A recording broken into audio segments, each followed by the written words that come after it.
Man, I'm having so much fun. This is a $1.6 trillion industry. I'm talking about the food and beverage space. If you're not having fun, you're in the wrong place. Yes, it's hard work, but my gosh, the companies, the brands, the flavors, the experiences, the missions, it's fantastic. But some of the brands are different, better, and special. They're the ones who are able to really compete and vie for customer loyalty. Look, I know you want to make your brand different, better, and special. I know you yourself want to be different, better, and special. That's my mission. That's why you're here.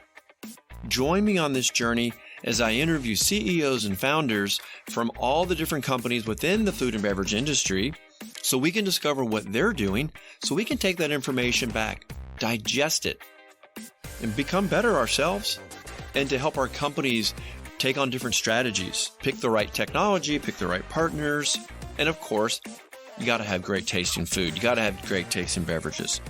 Packaged goods. If it doesn't taste good, you're lost. I'm sorry. You're going to lose millions. If you're new here, take the 5-episode challenge. Go back, pick out some brands, some CEOs, some topics. If you love the content, subscribe. You're going to find it on every podcast platform once or twice a week. But I also publish them on LinkedIn, because that's where we kind of hang out. So when you see it on LinkedIn, stop by, make a comment, share it back into your food and beverage network. I would appreciate it. The brands would appreciate it. To all my loyal listeners, thank you so much. You guys are awesome. Thank you for being with me on this journey. Thanks for coming along on this mission for the past 2 years. If you are considering a strategic job change, message me. Let's have a confidential conversation. If your brand is growing and you need to attract experts, you also need to contact me because I have created a different, better, and special recruiting system. I promise you, no other search firm in America is doing that. Who am I? I'm Tony Moore. I'm an expert food and beverage headhunter, semi-professional podcaster, and I'm here each and every week. Stay tuned for this week's episode. All right, everybody, I've got a pop quiz for you. I know everyone loves a pop quiz. What company in only 2.5 years is now in 9 countries, has raised $130 million, is in the food service and restaurant channels, and in the restaurant space has over 1,500 restaurants roughly that they're in? Oh, and by the way, to make this a little bit harder, it's a plant-based company. You give up? It's TiNDLE. And I actually have the CEO of TiNDLE here with me today, Andr Menez. No, I didn't say it right. I just blew it. Menez. It's the extra right. S. It's the extra S at the end. Menezes. Well, right. Listen, it's still an impressive kind of almost shocking statement to hear just this enormous growth that you're experiencing. And we're going to get into that. We're going to get into your business model. But before we get into that, I want people to understand more about this kind of fascinating origin story because you've got this mechanical engineering background. You've spent some time in the commercial chicken plate, kind of these commercial factories, which are absolutely awful.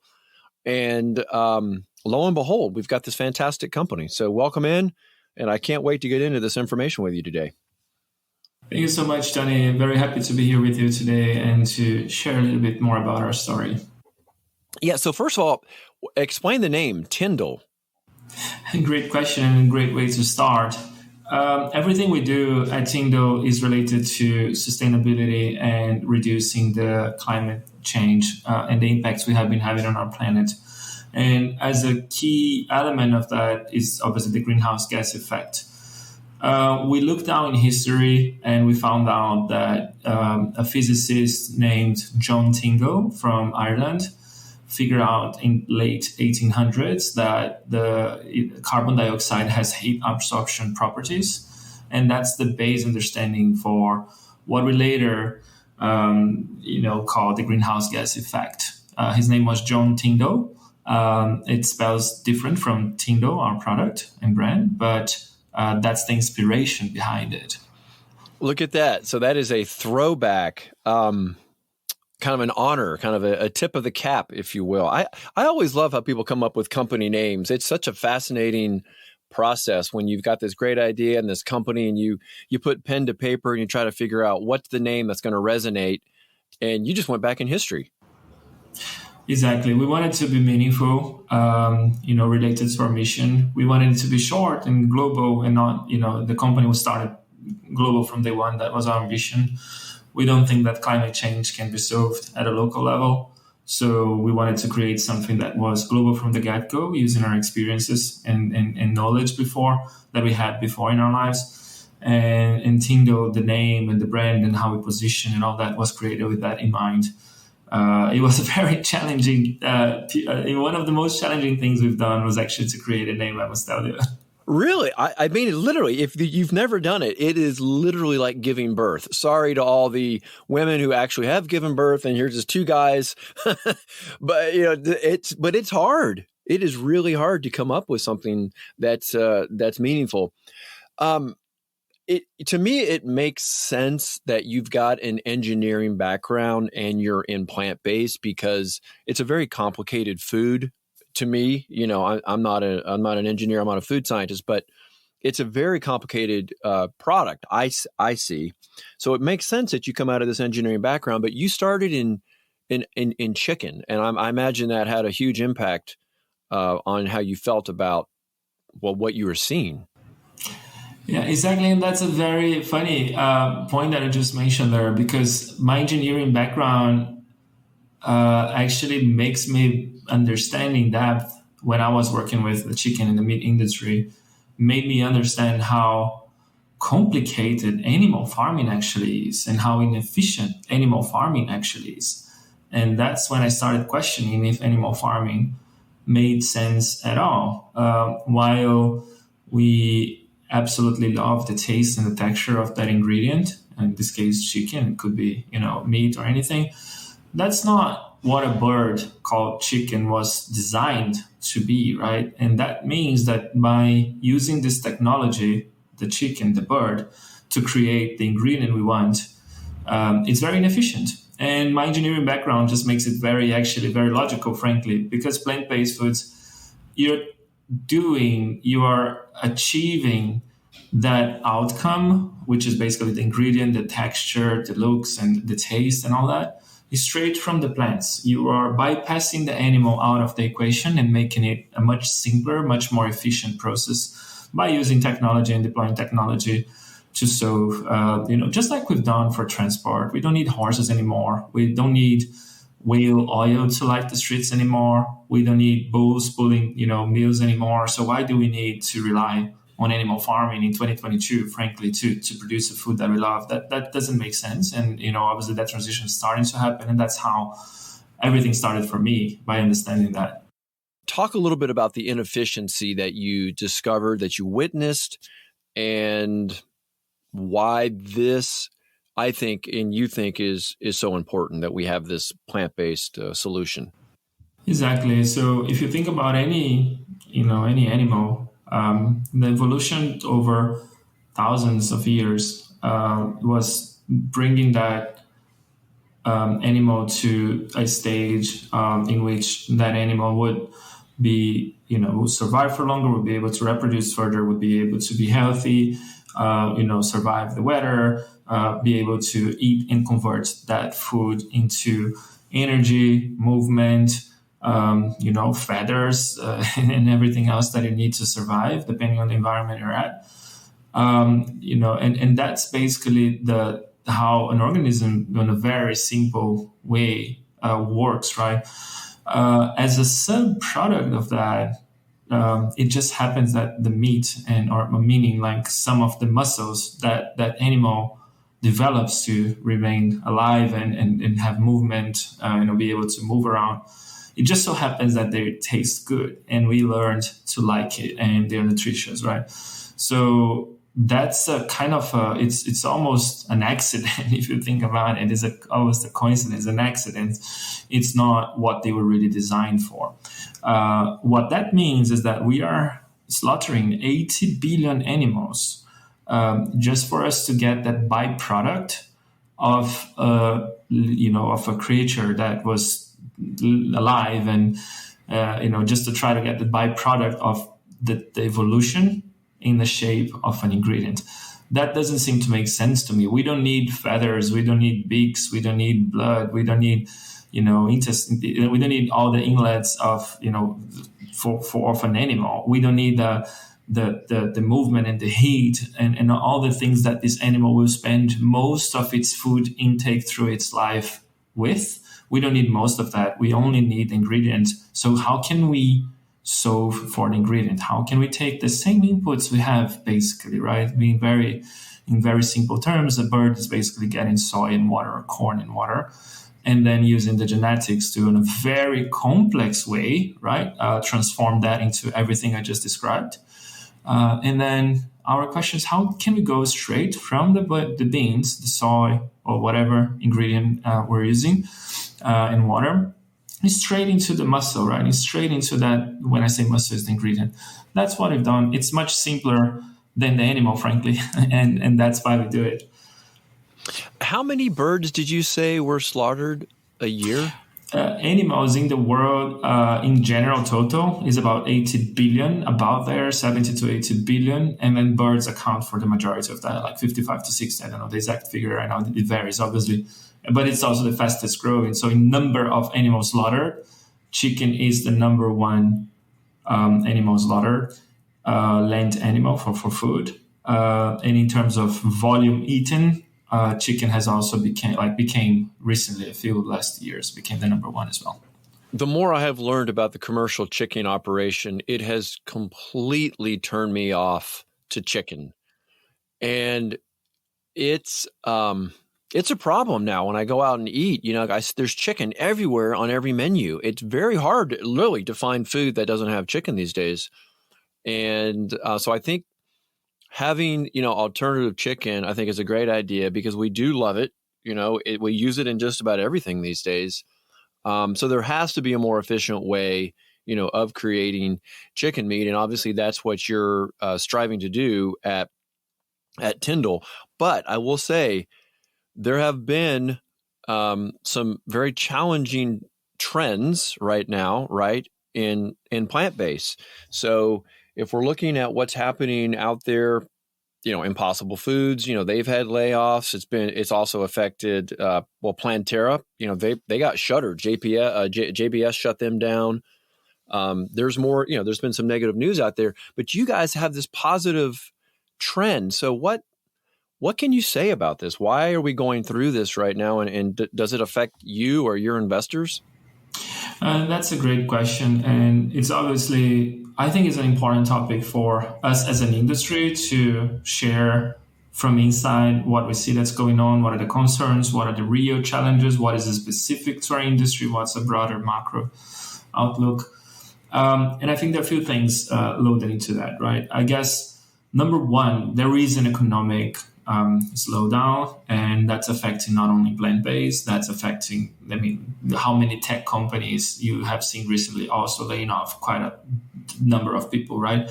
Some are profitable, some are not, but at the moment that even Apple has reduced the hiring, and actually they announced that they're going to stop hires that are not in engineering or R&D. So, and that's the biggest and most profitable company in the world. In value and profitability, right? So that's a sign that there is a macro, not only specific to plant-based topic. That's number one, but that doesn't mean that plant-based is just following the same as every other.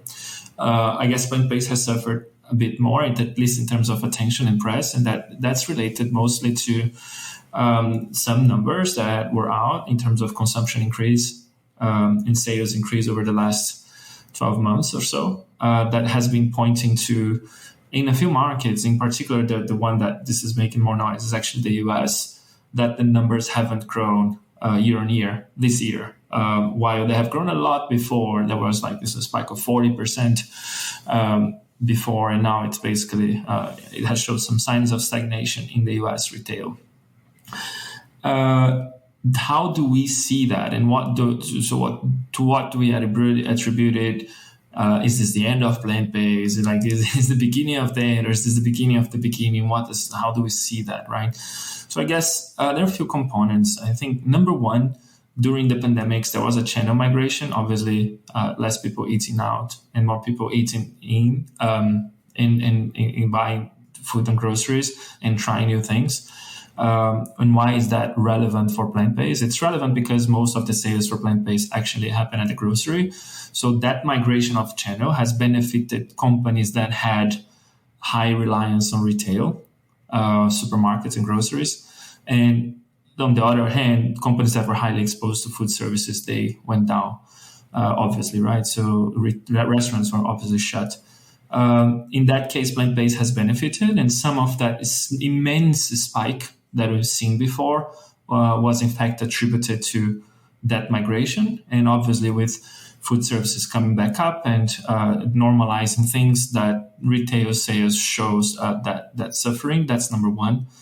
Number two, it's also important to recognize that a lot of the trials, and especially first-time trials, happen obviously because of excitement around the category, the novelty factor, and all that. And the reality is that many products out there, they simply don't really perform. And all of us, I guess, know people who are not vegans or vegetarians or flexitarians. They're trying to reduce the meat consumption, but they're not willing to give up the experience. That's why the plant-based meat category even exists, right? And the reality is that many times, many products out there, they simply don't really perform. So there is that first and only purchase, and the repetition rate is not that high.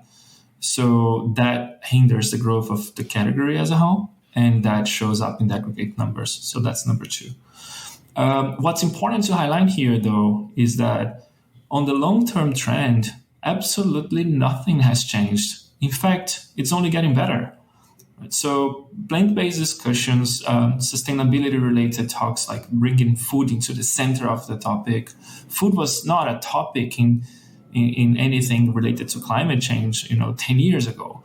Now it's at the very center of it. The general consumer already is aware that, that food choices do impact climate change, and that meat consumption is harmful for the planet on that end, and that we simply do not have enough resources for a growing population with a growing consumption per capita to keep the same patterns we have. That has not changed. In fact, it's only getting better from a perspective of plant-based. The category has evolved very positively there. Products are getting better. Capacity is being installed. Awareness is growing. It doesn't mean, though, that's easy, right? We are dealing with a very aspirational ingredient, meat, which we all have learned to love over thousands of years. And suddenly we are educating ourselves back again that, we should try to find alternatives and resist that impulse, or at least be open to try plant-based options that would deliver on the same experience. And then some products didn't really do it. So that's the overall context. We're very positive about the outlook, the long term. Obviously, the short term will be challenging for anyone in the category to deal with the noise and the concerns. But frankly, I do think that that's only going to make us better. It's going to make the industry better, the products better. It's going to take out some of the noise and some of the players that maybe shouldn't have existed in the first place. And that's going to raise the bar for consumers. Products going to be better, it's going to be cheaper, and it's going to be more widely available. That's how we see it. We see it as opportunity. Yeah, I'm really glad you framed it that way, because if you're a first-time adopter and you're trying a brand that I don't want to say they got lucky, but they made it into your natural chain and you tried them and they weren't any good, you've kind of killed it for the whole category, for that shopper in that one store. They're like, I didn't like it. My kids didn't like it. But if you've got better brands, better quality for those first-time adopters, they're going to come back. And that was the problem compared to the meat case. The meat case gets, 10, 20x turnover compared to what's happening. So I think it's a great point. And yeah, you say eliminate the noise. That was a nice way of putting it. That was a very diplomatic way of saying, there's too many, not too many, but it's good to have a lot of competition, but it can hurt if they're not good competitors. If it's just companies that are just trying to play in the space, trying to make money on it versus, having the right motive. Right. And I think that's what you're referring to. You guys have the right motive. So you want those companies with the right motive and the right resources to play in the space rather than a player that just wants to make money in plant-based because they think it's hot. Yeah, Tony, this is such a brilliant point. And I remember since, we started being public about the fact that we were launching here in the US, and that was about 1 year ago when we started mentioning that plan, slightly less than that. We were asked many times about like, how do you see yourself entering a market that's so competitive, and how does it work when you're going to be so many players and all that, and frankly I genuinely said all the times, and I really mean it, that those products, plant-based, they're not our competition frankly are the birds. And that was even before we launched here in the US. And what we've seen is that in over 90% of the doors and the restaurants we're selling TiNDLE right now, more than 90% actually were selling plant-based chicken for the first time. We have not displaced an existing plant-based chicken option. We have, created a new menu item with them that was plant-based chicken for the first time. That's what is important. And then, like, as you correctly said, it's also possible to misunderstand the category dynamics and to assume that because other products are not great, that means we have an immense opportunity and our life's going to be easier. But the reality is that the worst competition we can have right now within the plant-based on the shelf is basically a competitor that's throwing products that don't really perform, because that throws the entire category down, as you said. Yep. And the second trial of a category, in this case, the first trial of TiNDLE, for example, it's much harder if there was a negative experience before. So we root for the category, root for the good players. We like the idea that everything's going to get better, that the industry's going to get better. Challenging times are normal for any company, any sector. I don't even need to mention about aviation in 2020 and so many other times, right? But that, I do like to believe that those are all opportunities for us to emerge better on the other side. Well, I think you've given such a great vision for what the space can be and why it is important. And I think consumers, I think investors, they need to understand, like you said in your third point, that the long-term trends haven't changed. We still have a need. So that's not going to go away. We just need the best companies to win out. Now, let's talk about your business model, because I think this is, it's totally different. Okay. Most companies, most entrepreneurs, what do? They start small. They start in a region. You did it totally different. This is why you're here, really. I want to understand the business side of how you decided to do this. How did you pull it off? How did you get so much scale so quickly? And maybe what some key learnings, from this. Yeah, great. And indeed, first, I think it's important to call out that both Timo and I, before starting this company, we had very relevant experiences before in the meat space and plant-based. So we kind of had very good experience in both in building a company or running a company and doing global business and producing, manufacturing or not, and delivering and distributing and being present in food services, retail, and all. So that was all. Those were experiences we have, individually had in our past lives, and that without that we wouldn't be able to do what we've done this time, right? That's the base of that possibility. But what we actually done is that we started by understanding what our mission was, and our mission as a company was to make saving the planet, delicious and easy, not a painful thing, right? Through good food, and that's how we started. And if we want to make that impact of saving the planet, we cannot afford to go slow. We cannot afford to be small. We had to tackle that on a global level, because meat consumption is global, climate change is global, and there's nothing stopping us from tackling that on a more global approach rather than trying to start small.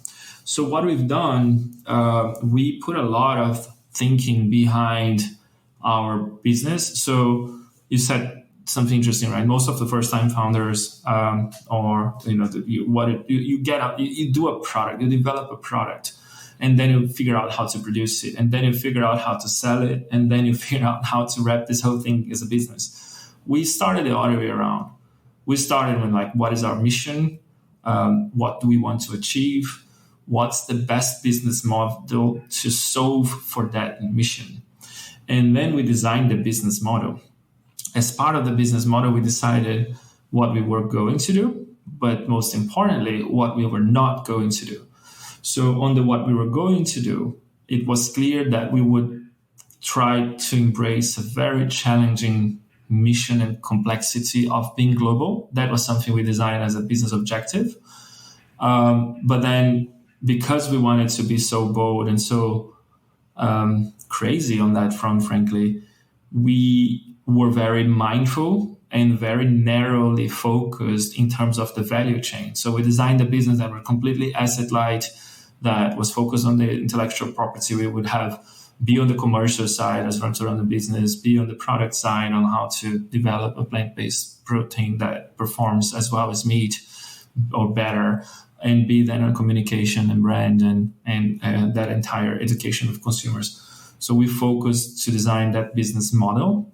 And then from the business model, we then decided and we used what we had, our toolboxes of, getting the best talents in each one of those areas and putting it all together to create this business. That's how we've done it. And that's how we kicked it off. Yeah, that's great that you started from what kind of an impact did you want to make? You started with your mission rather than, hey, I've got this idea for a product. What's our mission? I mean, yeah. And I think a couple other things that you said there. You said very narrow focus, hyper focused, and really focusing in on that value chain. So tell me about manufacturing, because I've talked to other plant-based entrepreneurs and they have a problem. Their challenge is producing at scale. So how are you addressing this through manufacturing, or through maybe you've got some IP out there that is enabling you to do this? So how are you accomplishing that hurdle of volume? Because you obviously are in 9 countries, a lot of food service and restaurants. So you have to be pushing volume to support everybody at once.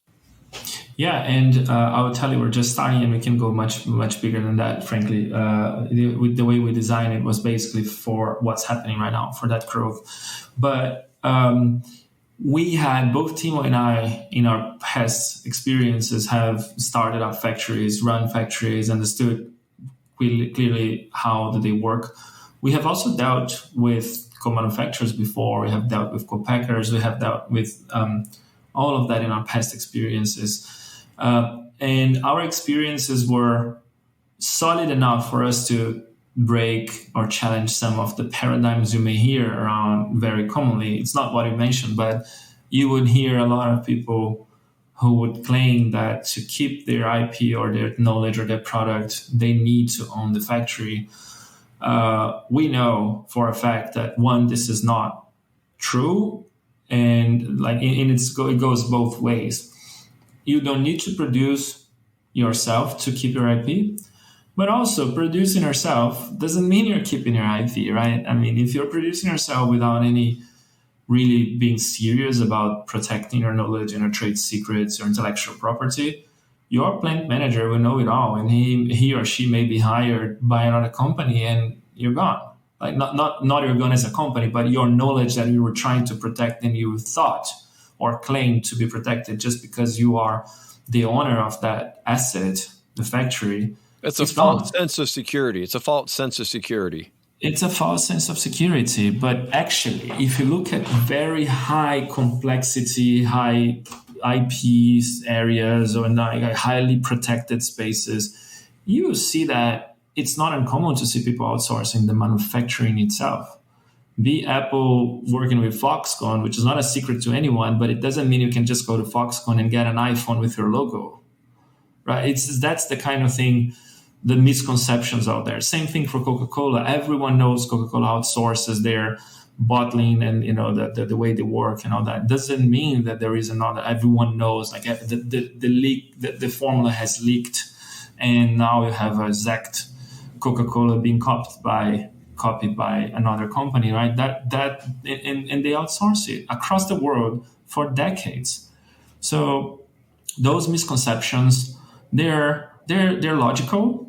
There is a logic on how people get to that thinking, but the reality is that we have been through all that before, and we know that one, it's not enough, and two, it's not needed. So we worked.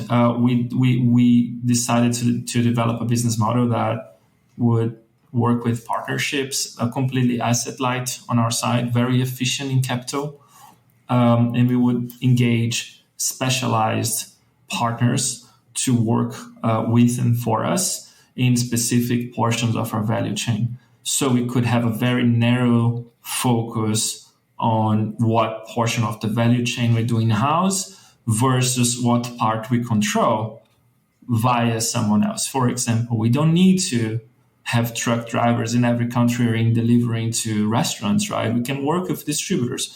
We don't need to have factory in every country. We can work with a co-manufacturer. That's how we designed it. And that's what I mean by being very narrowly focused on the business model. Okay, so explain to me what comes first. Do you establish manufacturing before you have the final end where the product's going to go, your retail or food service partner, or do you pre-sell to your food service restaurants and then turn on manufacturing? That's always kind of a challenge. Which comes first, chicken or the egg? Unintended. The chicken came first. Okay. We start the way we work. I understand what you mean, and I don't want to. I'm going to give you the answer on how we have solved based on our go-to-market strategy, but it could have been different as well. So it could be both ways, according to what you're saying there. It could be both ways, and none of them would be wrong.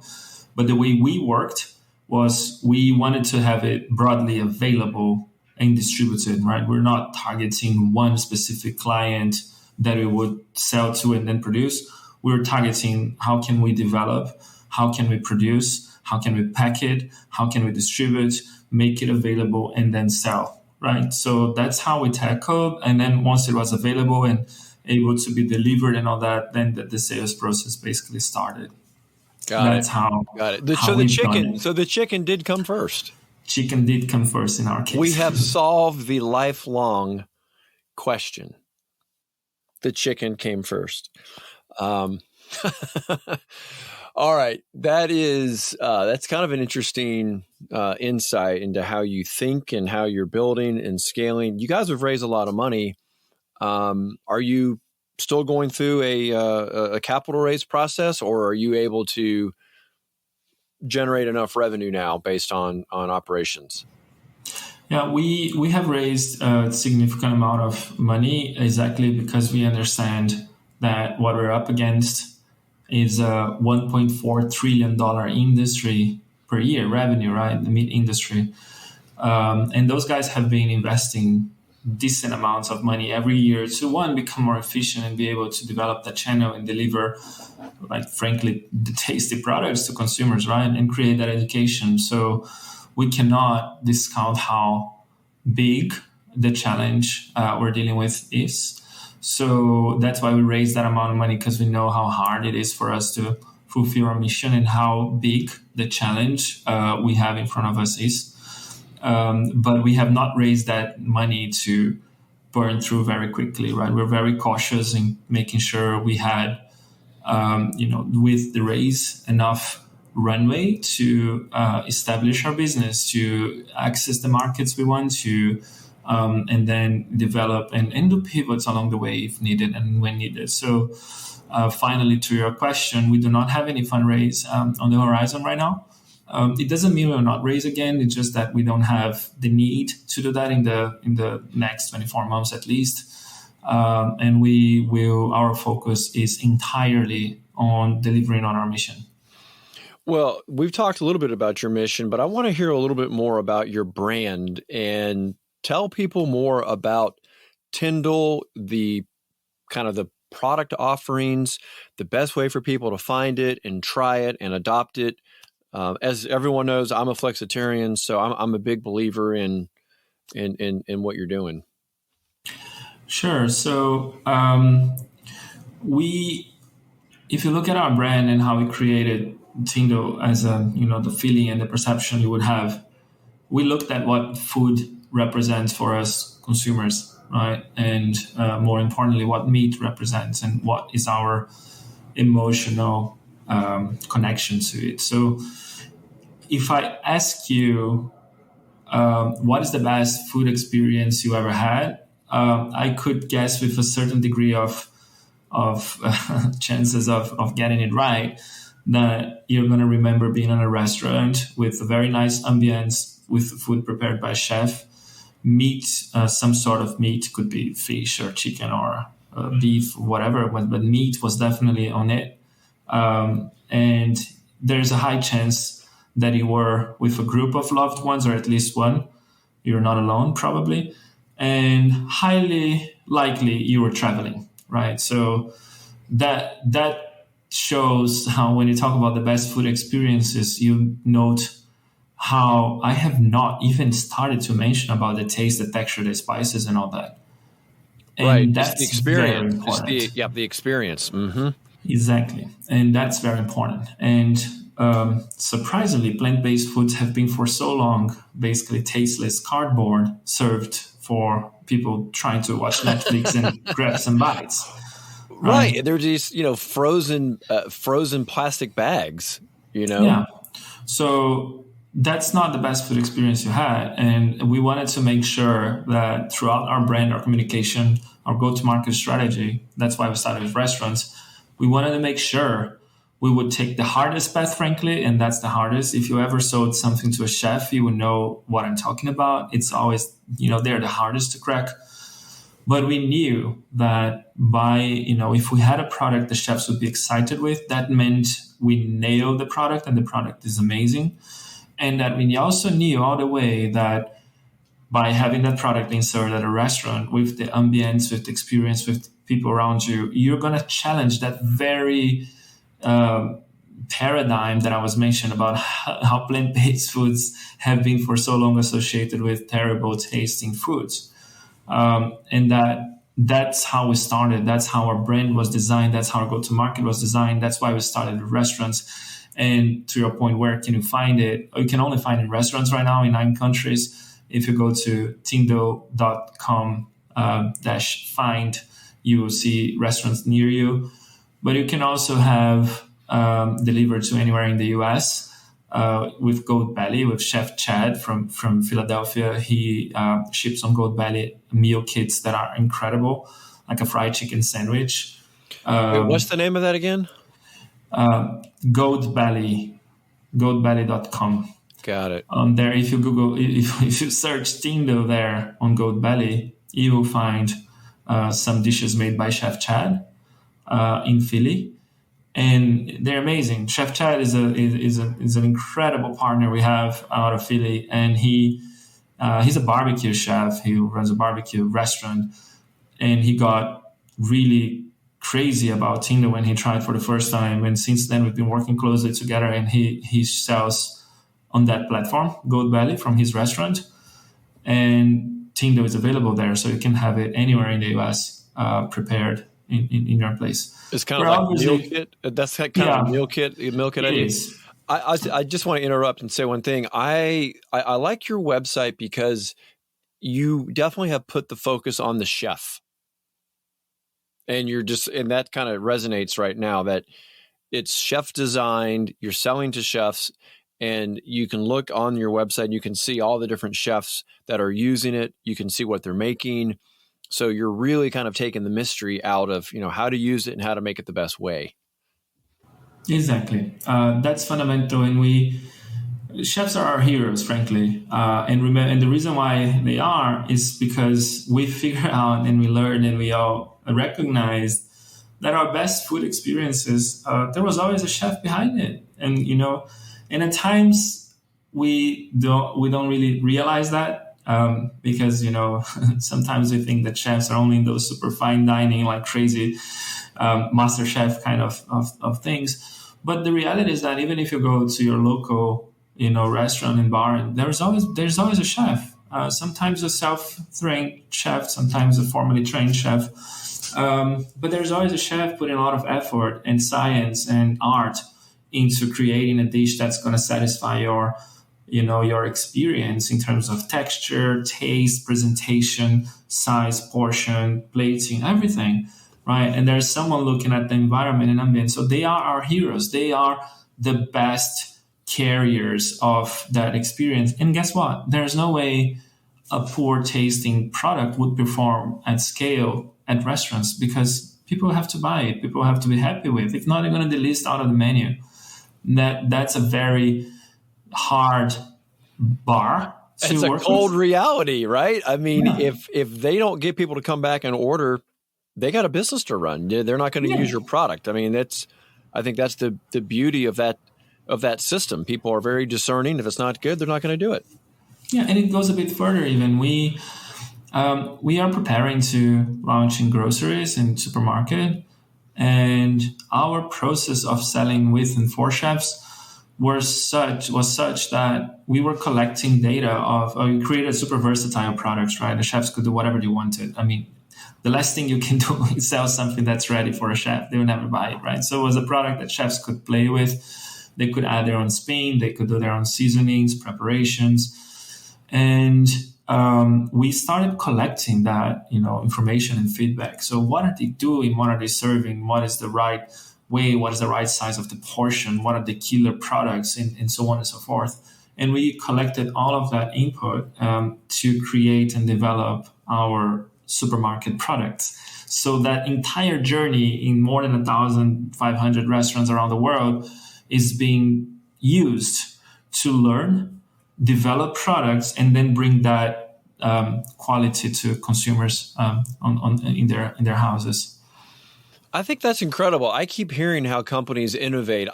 We've had, I can't tell you how many episodes I've had where people are using Amazon to innovate. I've heard from other beverage manufacturers that are using convenience stores to innovate because it's so hyper local. You're doing the very same thing. You are hyper local with the chef in their local market. You find out how they like to prepare it, and now you've taken all that information and now you're delivering it to the groceries. It's brilliant. It's a great idea because people are going to really love the way it comes to them for the home chef to then use it in their meals, because that's what you have to do with meat. You got to figure out how it fits onto your plate and how you want to present it to everybody. It's a great idea. Andre, Andre, we could literally talk for another hour. There is so much here for us to talk about. So we'll have to have a part 2 at some point in 2023 and see how the launch has gone into retail. Well, that would be great. Always happy to share more about the journey and the challenges we go and face along the way. Is there anything that I didn't ask that you were hoping I'd get to? No, I guess. Oh, come on, I'm not that good. No, I mean, I just feel that, this entrepreneurial journey at times from the outside looks so easy and, so seamless, glamorous. how we were brilliant and glamorous. But I think for the listeners, it's also important to just, to share like openly how a lot of what I just described was like, not a smooth ride, and we're happy with that. And we try a lot. We learn and we evolve. Mistakes are okay. It's not okay not to try. I just like to remind our team and, whoever is watching that it's not at all a journey in which everything has been exactly anticipated and planned and followed. A lot of that is learning along the way, being ready to deal with uncertainty, ready to deal with issues, ready to iterate and if needed, you can pivot. Sometimes it's a big pivot, sometimes it's a small. but definitely embracing failure and learning from it and moving on. I think that's important as well. Just it doesn't sound that everything we've done was so perfectly planned, thought through, or executed as well, because it obviously wasn't. But yet here we are. Exactly. It's that drive. I mean, on a broad level, we had very clear. You just don't stop. You don't stop. I live by the philosophy, act, learn, adjust. You have to. Just take in the new information and go. Well, Andre, thank you so much for being here today and exposing everyone to TiNDLE and the different business model strategy that you've used and your insights into the trends of what's happening in plant-based. All the best success to you in 2023. Thank you so much, Sonny. It was a pleasure sharing with you and looking forward for the next session.